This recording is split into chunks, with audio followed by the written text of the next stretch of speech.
Hello students, welcome to my channel Amrita classes. आपण आता बघत होतो की डायरेक्ट इनडायरेक्ट स्पीचचा फर्स्ट पार्ट आपला सेंड झालेलाच आहे. ज्या फर्स्ट पार्टमध्ये आपण काइंड्स ऑफ टेन्स आपण बघितले सेंटेन्सचे, की वाक्याचे 5 प्रकार असतात. त्याच्यानुसार मी स्टेटमेंटचे रूल्स तुम्हाला सेंड केले होते. आज आपण सेकंड आपल्याला टाईप्स ऑफ सेंटेन्समधला दुसरा पार्ट बघायचा आहे, इम्पॅरेटिव्ह सेंटेन्सचा, ज्याला आपण कमांडचं पण वाक्य म्हणू शकतो. मराठीत त्याला आज्ञार्थी वाक्य म्हणतात. सगळ्यात पहिल्यांदा आपण रूल्स समजावून घेऊया. इम्पॅरेटिव्ह सेंटेन्समध्ये रिपोर्टिंग स्पीच आपल्याला सेट किंवा सेट टू येईल. सो हा जो रिपोर्टिंग स्पीच आहे जिथे सेट किंवा सेट टू असेल, तर आपल्याला त्याऐवजी इन्स्टेड ऑफ दिस आपल्याला कोणता रिपोर्टिंग स्पीच यूज करू शकता तो मी इथे दिलेला आहे. Told, ask, requested, advise, ordered, beg आणि urge as per depend on the sentence. हे आपल्या वाक्यावर अवलंबून असतं. जसं की एखाद्या वाक्यामध्ये तुम्हाला प्लीज दिलेला असेल, तर आपल्याला वाक्य आयडेंटिफाय करता आलं पाहिजे की वाक्यामध्ये प्लीज आलंय म्हणजे वाक्यामध्ये रिक्वेस्ट फॉर्म आहे. एखाद्या वाक्यामध्ये बेगिंग येऊ शकतं, ज्याला आपण भीक मागणे म्हणतो. बेग करते एखादी व्यक्ती एखाद्या व्यक्तीला जेव्हा ऑर्डर करते, आज्ञा देते, एखादी व्यक्ती एखाद्या व्यक्तीला सांगते, विचारते.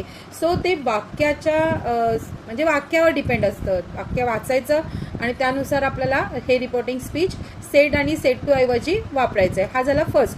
त्यानंतर आता तुम्हाला माहीतच आहे कंजक्शन वर्ड कुठला वापरायचा. प्रत्येक ठिकाणी आपल्याला कंजक्शन वर्ड हा वेगवेगळा असतो. जसं स्टेटमेंटमध्ये आपण दॅट कंजक्शन वापरला, इथे आपल्याला टू हा कंजक्शन वापरायचा. म्हणजे दोन वाक्यांच्या मध्ये जो जोडणीचा शब्द आहे तो आहे इम्पॅरेटिव्ह सेंटेन्सला टू. त्यानंतर जर सेंटेन्स तुम्हाला निगेटिव्ह फॉर्ममध्ये असेल, म्हणजे डोंटने म्हणजे असं एखादं एक्झाम्पल तुम्हाला सांगते, don't go there. So negative आहे. सो डोंट असेल तर नॉट टू यूज करायचं, not to go there. Okay.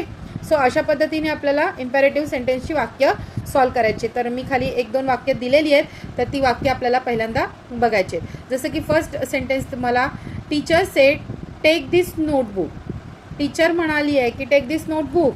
So teacher told, to conjunction word आहे हा टू. टेक दिसचा दॅट होतो आणि नोटबुक.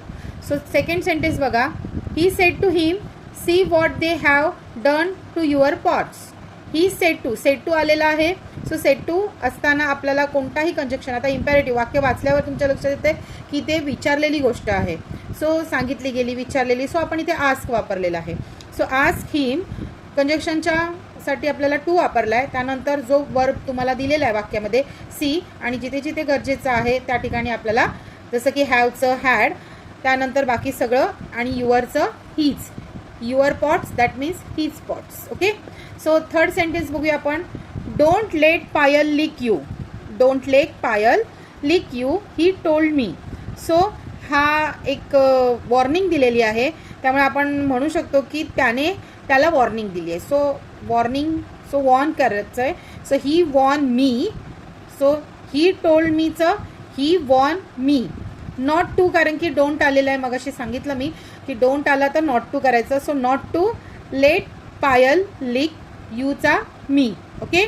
सो हा झाला इम्पॅरेटिव्ह सेंटेन्सचा आपल्याला रूल्स आपण बघितले. जसं की आता आपण नेक्स्ट आपण सेकंड आपल्याला थर्ड टाईप्स ऑफ सेंटेन्स बघायचा आहे. Okay. Verbal question. Verbal question हा थर्ड सेंटेन्स आहे, सेंटेन्सचा टाईप, ज्याला आपण प्रश्नार्थक वाक्य ओळखायचं कसं, तर तुम्हाला सगळ्यांना माहिती आहे हेल्पिंग वर्बने जेव्हा क्वेश्चनची सुरुवात होते, ॲम कम विथ यू अशा. त्यानंतर कॅन यू होल्ड दिस, काही असू दे, जसं की can you hold this please, अशा पद्धतीने कोणताही वाक्य ज्यामध्ये क्वेश्चन तर आहेच पण हेल्पिंग वर्बने स्टार्ट झालाय म्हणून तो वर्बल क्वेश्चन. सो तुम्हाला ओळखता येतच असतील की वर्बल क्वेश्चन म्हणजे काय. तर आता आपण रिपोर्टिंग बघूया. पहिल्यांदा सगळ्यात पहिल्यांदा डायरेक्ट इनडायरेक्ट स्पीचमध्ये आपण रिपोर्टिंग स्पीच सेट किंवा सेट टू असणार. सो सेट किंवा सेट टू आला तर आपल्याला जास्त काही रिपोर्टिंग स्पीच वेगळा कुठला यूज करायचा नाही, फक्त तिथे आस्क वापरायचं आहे. आणि कंजक्शन वर्डसाठी इफ किंवा वेदर, मोस्ट ऑफ आपण इफच वापरतो. सो कंजक्शन वर्ड जसं स्टेटमेंटला दॅट होतं, त्याच्यानंतर आपण दुसरा बघितला इम्पॅरेटिव्ह सेंटेन्स ज्याला आपण टू वापरला, तसाच आता वर्बल क्वेश्चनला आपल्याला इथे कंजक्शन वर्ड इफ वापरायचं आहे. बाकी नियम सगळे सारखेच, फक्त रिपोर्टिंग स्पीच आणि कंजक्शन वर्ड या दोन गोष्टी प्रत्येक वेळेला प्रत्येक सेंटेन्स वाईज लक्षात ठेवायचे आहेत. आता बाकी सगळी वाक्य तशीच आहेत, फक्त 1-2 रूल्स आहेत वर्बल क्वेश्चनमध्ये, ते मी तुम्हाला आज एक्सप्लेन करते. बघू. ओके. सेंटेन्स फर्स्ट बघूया. Sita said can't they take those machine home, then question mark. हा क्वेश्चन आहे जो वर्बल क्वेश्चन आहे, कारण की वाक्याची सुरुवात हेल्पिंग वर्बने झालेली आहे. आयडेंटिफाय करता येईलच तुम्हाला. सो सेट आलेला आहे, सेट येऊ दे किंवा सेट टू येऊ दे, आपल्याला तिथे आस्क नावाचा रिपोर्टिंग स्पीच वापरायचा आहे. So Sita ask, conjunction word आपल्याला इफ वापरायचं आहे. आता वाक्यामध्ये जेव्हा आपण इफ वापरतो त्यावेळेला सगळ्यात पहिल्यांदा वाक्यात आहे तसंच नाही सॉल्व करायचं आहे. म्हणजे आता इथे हेल्पिंग वर्ब आधी आहे आणि नंतर सब्जेक्ट आहे. आपल्याला आधी सब्जेक्ट घ्यायचं आहे आणि मग हेल्पिंग वर्ब, असा क्रम वर्बल क्वेश्चनमध्ये घ्यायचा आहे. जसं की आता इफ नंतर कुडंट नाही करायचं. इफ नंतर आधी दे हा सब्जेक्ट घ्यायचा आणि कांटचं कुडंट. बाकी सगळं ॲज इट इज वाक्य आहे तसंच, आणि जिथे क्वेश्चन मार्क आहे तिथे आपल्याला फुल स्टॉप द्यायचं आहे. ओके, सो हे झालं सेंटेन्स फर्स्ट. सेकंड सेंटेन्स आपल्याला बघायचं आहे. The human ask have there been any problems of any kind question mark.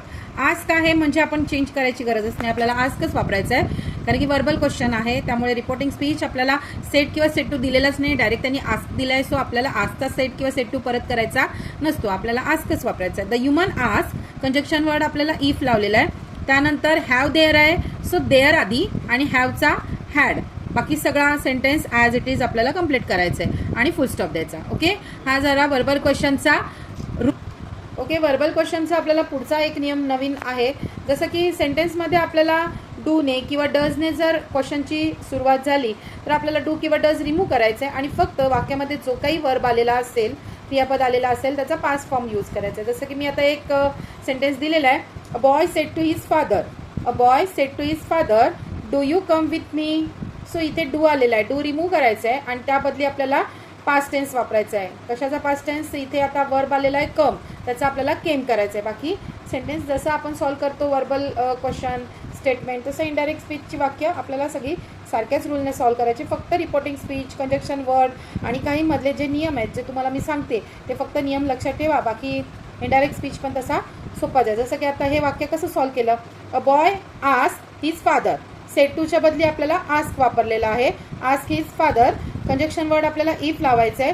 Do you आहे, सो यू आधी आणि डू काढून टाकायचं आहे आणि कमचा came. So if he came with मीच्या ठिकाणी आपल्याला हिम यूज करायचं आहे. ओके, आणि फुल स्टॉप देऊन हा सेंटेन्स आपल्याला कंप्लीट करायचा आहे.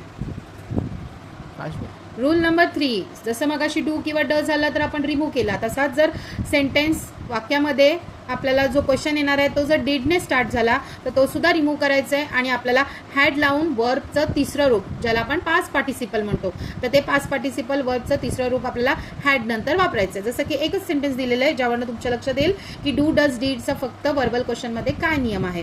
जसं की द जज sed to man did you steel this watch, then question mark. So the जज सेड टू आलेला आहे, सेड टूच्या ठिकाणी आपल्याला आस्क करायचं आहे. आस्क मॅन, वर्डमध्ये इफ हा कंजक्शन वर्ड लावायचा आहे आणि डीड रिमूव्ह करायचा आहे. इथे यू आलेला आहे, जजने त्या माणसाला म्हटलंय म्हणजे तो यूचा ही किंवा शी, सो ही येणार आणि डीडच्या ठिकाणी आपल्याला हॅड वापरायचं आहे. आणि स्टीलचा पास्ट पार्टिसिपल स्टोलन, दिसचा दॅट आणि वॉच. ओके, सो हे सर्व नियम आपल्याला मी 3 सेंटेन्सपर्यंत टाईप्स ऑफ सेंटेन्स तुम्हाला आत्तापर्यंत व्हिडिओ सेंड केलेला आहे. की फर्स्ट होता आपला स्टेटमेंटचा जो पार्ट, फर्स्टमध्ये आपल्याला सर्व स्टेटमेंटची वाक्य मी दिलेली आहेत आणि त्यानंतर आपल्याला हा जो दुसरा पार्ट मी बनवला ज्यामध्ये मी इम्पॅरेटिव्ह सेंटेन्स आणि वर्बल क्वेश्चन तुम्हाला रूल वाईज सर्व एक्सप्लेन केलेला आहे. होप सो तुम्हाला आजचा व्हिडिओ आवडला असेल, समजला असेल. आवडला असेल तर नक्की माझ्या चॅनलला सबस्क्राईब करा, लाईक करा, शेअर करा आणि असेच व्हिडिओ मी तुम्हाला पाठवत राहीन. मध्ये थोडासा डिस्टर्बन्स झालेला होता, तर आता माझे व्हिडिओज तुम्हाला रेग्युलर बघायला नक्की मिळतील. पाहत राहा माझे videos, Amruta classes. Thank you for watching my channel.